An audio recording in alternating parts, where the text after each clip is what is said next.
എല്ലാവർക്കും ഇന്നത്തെ വീഡിയോയിലേക്ക് സ്വാഗതം.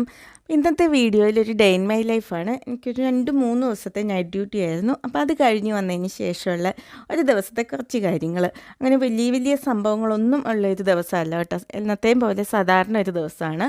അപ്പോൾ ഞാൻ നൈറ്റ് ഡ്യൂട്ടി കഴിഞ്ഞിട്ട് വരുന്ന വഴിയാണ് കേട്ടോ. അപ്പം എൻ്റെ ബാക്കിൽ കൂടി പോകുന്നൊരു പിങ്ക് ബസ് ഉണ്ട്. അപ്പോൾ അതുപോലത്തെ ഒരു ബസ്സിലാണ് ഞാൻ അവിടെ വന്നിറങ്ങിയിട്ട് അവിടെ തന്നെയാണ് കേട്ടോ നമ്മുടെ ബസ് സ്റ്റോപ്പ്.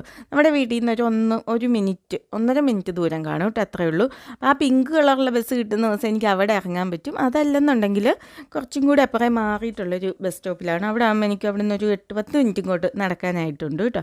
അപ്പം നൈറ്റ് കഴിഞ്ഞിട്ട് വരുമ്പോൾ അപ്പം ഞാനോ ചേട്ടായി ആരാണോ നൈറ്റിലുള്ളത്, അപ്പം നൈറ്റ് കഴിഞ്ഞിട്ട് വരുന്ന ആളാണ് സാധാരണ പിള്ളേരെ സ്കൂളിലേക്ക് ആക്കാറുള്ളത് കേട്ടോ.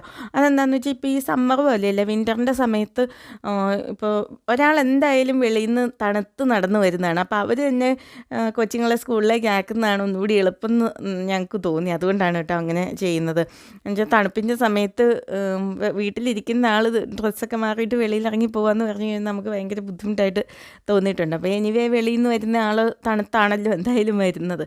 അപ്പോൾ അങ്ങനെ തുടങ്ങിയൊരു ശീലമാണ്. ചിലപ്പോൾ ഇനി ഇവർ റെഡി ആയിട്ടില്ലെങ്കിൽ ഒരു 5 മിനിറ്റ് ഇരുന്നിട്ടാണെങ്കിലും നൈറ്റുള്ള ആൾ അത് കഴിഞ്ഞിട്ട് വരുമ്പം പിള്ളേരെ അങ്ങോട്ടാകും. ഇപ്പോൾ ചേട്ടായിയാണ് നൈറ്റ് കഴിഞ്ഞ് വരുന്നതെന്നുണ്ടെങ്കിൽ ചേട്ടായി പിള്ളേരെ ആക്കിയിട്ടാണ് വന്നിട്ട് പിന്നെ ഡ്രസ്സ് മാറും കുളിക്കുകയൊക്കെ ചെയ്യുന്നത് കേട്ടോ.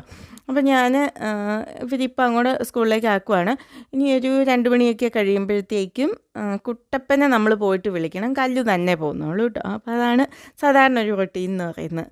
ഇനി കുളിയൊക്കെ കഴിഞ്ഞ് ഞാൻ ബ്രേക്ക്ഫാസ്റ്റ് കഴിക്കാനായിട്ട് റെഡിയായിട്ട് വന്നേക്കുവാണ് കിച്ചണിലേക്ക്. അപ്പോൾ ഇന്ന് നമുക്ക് ദോശയാണ് കേട്ടോ. അപ്പോൾ നമ്മുടെ ദോശമാവ് നല്ലതുപോലെ പുളിച്ച് പൊങ്ങി ഇങ്ങനെ വന്നിട്ടുണ്ട്.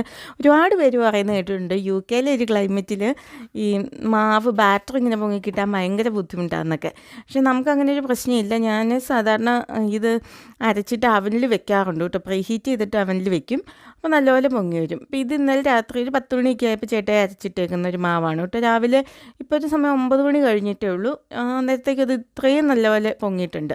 അപ്പോൾ ഇന്നൊരു തട്ടുകട സ്റ്റൈൽ ദോശയാണ് കേട്ടോ ഉണ്ടാക്കുന്നത്. പിന്നെ ഈ ദോശയുടെ ഒരു ബാറ്ററിൻ്റെ റെസിപ്പി എന്താണെന്ന് വെച്ചാൽ അരി എടുക്കുന്നതിൻ്റെ പകുതി ഉഴുന്നെടുക്കുക, അതിൻ്റെയും പകുതി ചവ്വരി എടുക്കുക. ആ ചവ്വരി ഞാൻ കുതിർക്കാറില്ല, ചവ്വരി പൊടിച്ചെടുക്കും. പൊടിച്ചിട്ട് വെള്ളത്തിലൊഴിച്ചൊന്ന് കുതിർക്കും.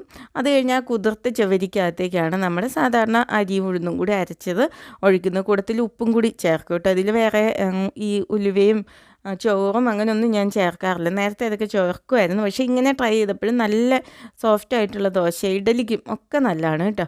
അപ്പോൾ നമ്മുടെ ചട്നിയാണ് ഇന്ന് കേട്ടോ. സാമ്പാറിനില്ല.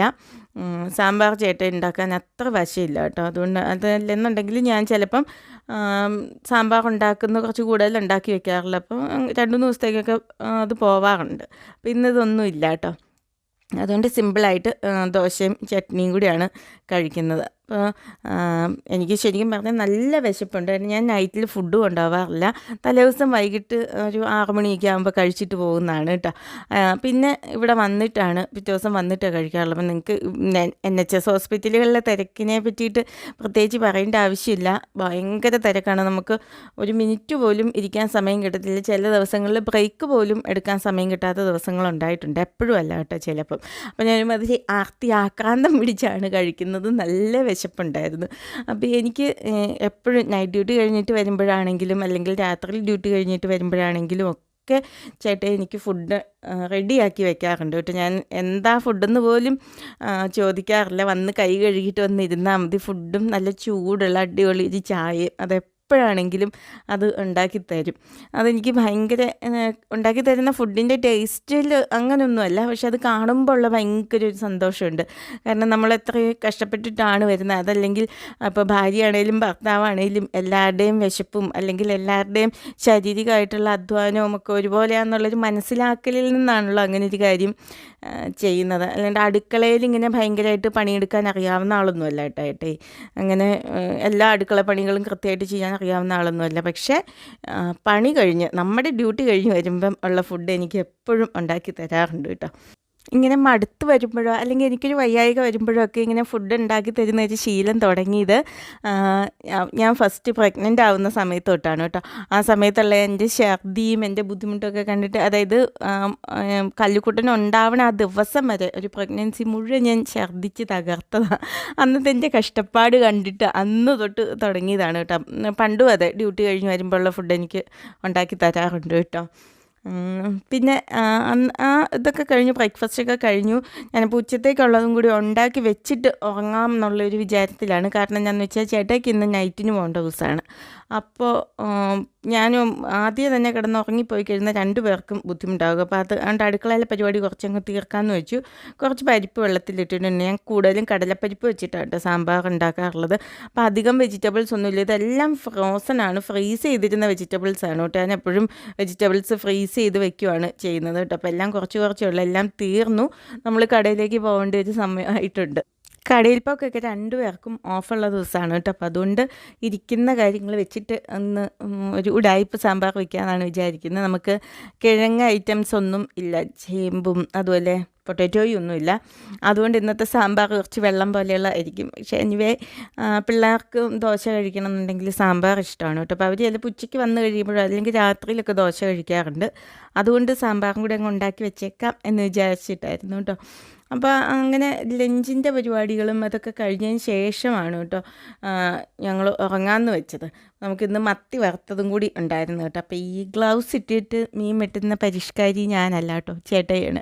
കാരണം ഡ്യൂട്ടിക്ക് വൈകിട്ട് നൈറ്റിന് പോകേണ്ടതാണ്. അപ്പോൾ എത്ര കഴുകിയാലും കുളിച്ചാലും ഒന്നും ഇതിൻ്റെ മണം പോകത്തില്ലെന്നും പറഞ്ഞിട്ടാണ് ആൾ ഗ്ലൗസ് ഇട്ടിട്ട് വെട്ടുന്നത്. അപ്പോൾ ഞാൻ വെട്ടാമെന്ന് പറഞ്ഞാണ്. പക്ഷേ ഈ പറയുന്ന പോലെ എനിക്കത് വെട്ടാനുള്ള അത്ര ആരോഗ്യമില്ല. അതാണ് ഞാൻ 2-3 ദിവസമായി നൈറ്റ്. അപ്പം കണ്ണിലൊരുമാതിരി ഇരുട്ട് കയറിയിട്ടാണ് ഞാൻ നടക്കുന്നത്. ഉറക്കവും കൂടി വന്ന് ഇതിപ്പോൾ സമയം കുറച്ച് 12 മണിയുടെയൊക്കെ അടുത്താവാറായിട്ടുണ്ട്. അപ്പോഴത്തേക്ക് ഞാൻ പകുതി ഉറങ്ങി വീഴുന്ന ഒരവസ്ഥയിലും കൂടി എത്തിയിട്ട്, അതല്ലെന്നുണ്ടെങ്കിൽ ഞാൻ വാങ്ങിച്ചത് വെട്ടുമായിരുന്നു. പിന്നെ എന്തായാലും ചെയ്തു തരാമെന്നൊക്കെ പറഞ്ഞ് ഗ്ലൗസ് ഇട്ട് വെട്ടിക്കോളാം എന്നൊക്കെ പറഞ്ഞുകൊണ്ട് ഗ്ലൗസ് ഇട്ട് വെട്ടി. ഇത് ഗ്ലൗസ് ഇട്ട് വെട്ടാൻ കുറച്ച് പാടാണ് കേട്ടോ, മീനിങ്ങനെ കയ്യിൽ നിന്ന് തെന്നി പോകും. അപ്പോഴത്തേക്കും നമ്മുടെ ചോറൊക്കെ റെഡി ആയിട്ടുണ്ട്. അപ്പോൾ ഇന്ന് നമ്മൾ സാധാരണ കുത്തരിയുടെ ചോറാണ് കേട്ടോ ഉണ്ടാക്കിയിരിക്കുന്നത്. പിന്നെ ഒരു ഉഡായിപ്പ് ചമ്മന്തിയും കൂടി ഉണ്ടാക്കാമെന്ന് വെച്ചു. അപ്പോൾ സമയമുള്ളപ്പോഴാണെന്നുണ്ടെങ്കിൽ ഞാൻ നമ്മളെ വറ്റൽമുളകൊക്കെ വറുത്ത് ഉള്ളിയൊക്കെ വാട്ടിയെടുത്ത് അങ്ങനെയൊക്കെയാണ് ചമ്മന്തി ഉണ്ടാക്കാറുള്ളത്. പക്ഷേ ഇതിപ്പോൾ ഇന്ന് എങ്ങനെയെങ്കിലും ഒന്ന് ഉച്ചവരെ ഉള്ളത് ഉണ്ടാക്കി വെച്ചിട്ട് പിള്ളേർ വരുമ്പോഴത്തേക്കും കഴിക്കാനുള്ള ഉണ്ടാക്കി വെച്ചിട്ട് വേണം എനിക്ക് കിടക്കാൻ എന്നുള്ള രീതിയിൽ ഒരു കുറച്ച് തേങ്ങ എടുത്തിട്ട് അതിൽ കുറച്ചൊരു മുളക് പൊടിയും ഉപ്പും ഒരു ചെറിയ കഷ്ണം പുളിയും ഒരു സവാളയുടെ കഷ്ണവും ഒരു ഇഞ്ചി കഷ്ണവും വെച്ചിട്ട് മിക്സിയിൽ 1-2 കറക്കിയെടുത്തു. അത്രയും സിമ്പിളായിട്ടുള്ളൊരു ചമ്മന്തി. ഇങ്ങനെയാണെങ്കിലും ചമ്മന്തിക്ക് എപ്പോഴും എങ്ങനെ ഉണ്ടാക്കിയാലും ഒരു ടേസ്റ്റ് ഉണ്ട്. പിന്നെ ഇതിൻ്റെ അകത്ത് ഇച്ചിരി വെളിച്ചെണ്ണയും കൂടിയൊക്കെ ഒഴിച്ചാൽ നല്ലതാണ് കേട്ടോ. ഞാനിപ്പോൾ അതൊന്നും ചെയ്തിട്ടില്ല. അപ്പോൾ നമ്മുടെ സാമ്പാറും ആ ഒരു സമയം കൊണ്ട് റെഡിയാണ് കേട്ടോ. സാമ്പാർ കണ്ടാൽ തന്നെ അറിയാം. ഉണ്ടാക്കി വന്നപ്പോൾ ഇത് രസമാണോ സാമ്പാറാണോ എന്നുള്ള കാര്യത്തിൽ എനിക്ക് തന്നെ ഒരു സംശയമായി. കാരണം അത് പരിപ്പും നല്ലപോലെ വെന്തിട്ടില്ലായിരുന്നു കേട്ടോ. അപ്പോൾ ഇതെൻ്റെ ഒരു പഴയ ചെരുവാണ് കേട്ടോ. എനിക്ക് ഭയങ്കര ഇഷ്ടമുള്ള ചെരുവാണ്. ഞങ്ങൾ വർഷങ്ങളായിട്ട് എൻ്റെ കൂടത്തിൽ കൊണ്ടു നടക്കുന്ന ഒരു കുഞ്ഞു ചെരുവാണ് കേട്ടോ.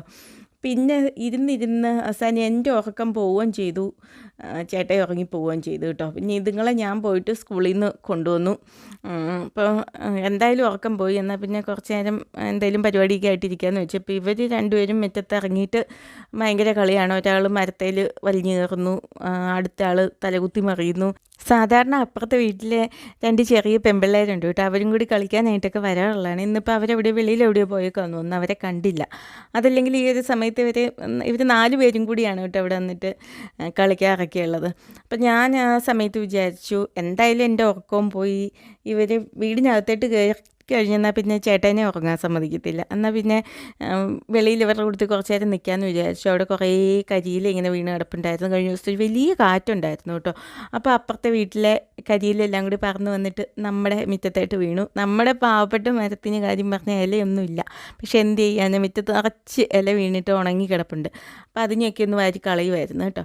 നമ്മുടെ കുട്ടപ്പൻ ഹെൽപ്പ് ചെയ്യട്ടെ എന്നൊക്കെ ചോദിച്ചുകൊണ്ട് വന്ന് നിൽപ്പുണ്ട്. ഞാൻ വീട്ടിലെ പണികൾ, അതായത് പിള്ളേർക്ക് ചെയ്യാൻ പറ്റുന്ന പണികൾ 2 പേരെ കൊണ്ടും ചെയ്യിക്കാറുണ്ട് കേട്ടോ. എന്താണെന്ന് വെച്ച് കഴിഞ്ഞാൽ ഈ നമുക്കൊക്കെ ഒരു തോന്നലുണ്ട്, നമുക്ക് നല്ലിപ്പോൾ പൊതുവെ അത് കൂടുതലും ആണുങ്ങൾക്കുള്ളൊരു തോന്നലാണ്. അവർ അടുക്കളയിൽ വന്നൊരു പണി ചെയ്ത് കഴിഞ്ഞാൽ അവരുടെ വിചാരവും നമ്മുടെ വിചാരവും ഒക്കെ അവർ നമ്മളെ സഹായിച്ചു എന്നുള്ളതാണ്. അതല്ലാതെ അവർക്ക് തോന്നുന്നില്ല ഇത് എൻ്റെയും കൂടി പണിയാണ്, ഞാൻ ചെയ്തെന്നോർത്ത് കുഴപ്പമില്ല എന്ന് തോന്നുന്ന ആൾക്കാർ വളരെ ചുരുക്കമാണ്. അപ്പം ഞാൻ വിചാരിക്കാറുണ്ട് എൻ്റെ പിള്ളേരെ എനിക്ക് അങ്ങനെ ആക്കിയെടുക്കണം. അവരൊരു പാത്രം കഴുകിയാലും അവരൊരു തുണി അലക്കിയാലും അത് ആൺകൊച്ചായാലും പെൺകൊച്ചായാലും അത് അവരുടെ പണിയായേ അവർക്ക് തോന്നാവുള്ളൂ. അതല്ലാതെ ഇപ്പോൾ കുട്ടപ്പൻ അടുക്കളയിൽ പോയി അവൻ്റെ പാർട്ട്ണറിനൊരു പാത്രം കഴുകി കൊടുത്താൽ ഞാൻ അവളെ സഹായിച്ചു എന്ന് അവനൊരിക്കലും തോന്നില്ല. അതിന് പകരം ഇത് എൻ്റെയും കൂടി പണിയാണ്, ഞാൻ എൻ്റെ പണി ചെയ്തു, അതൊരു നോർമലായിട്ടുള്ള കാര്യമായിട്ടേ തോന്നാവുള്ളൂ. അങ്ങനെ ഒരു രീതിയിൽ അമ്മ എന്ന രീതിയിൽ വീട്ടിൽ നിന്നും തന്നെ അത് പ്രാക്ടീസ് ചെയ്ത് പറഞ്ഞു കൊടുക്കണം എന്നുള്ളതാണ് കേട്ടോ എൻ്റെ ആഗ്രഹം. എല്ലാവരുടെയും കാര്യമല്ല, ഞാൻ എൻ്റെ ഒരഭിപ്രായം മാത്രമാണ് കേട്ടോ പറഞ്ഞത്. അപ്പോൾ രണ്ടുപേരും അവിടെ നല്ലപോലെ കളിച്ച് വേർക്കുകയെല്ലാം ചെയ്തു. അപ്പോൾ ഞാൻ നമ്മുടെ ബാക്ക് യാർഡിൽ അവരുടെ ഒരു സ്വിം ചെയ്യാനുള്ള സംഭവം, സ്വിമ്മല്ല ഇങ്ങനത്തെ കളിക്കുന്ന ഒരു സംഭവം, അപ്പോൾ അതിൻ്റെ അകത്ത് കുറച്ച് വെള്ളമൊക്കെ ഇട്ട് കൊടുത്തിട്ട് രണ്ടുപേരും കൂടി അവിടെ ഇരുന്ന് കളിയാണ്. ഇതാകുമ്പോൾ കുറച്ച് നേരം വെള്ളത്തിൽ അടങ്ങി ഒതുങ്ങിയൊക്കെ ഇരുന്നോളൂ.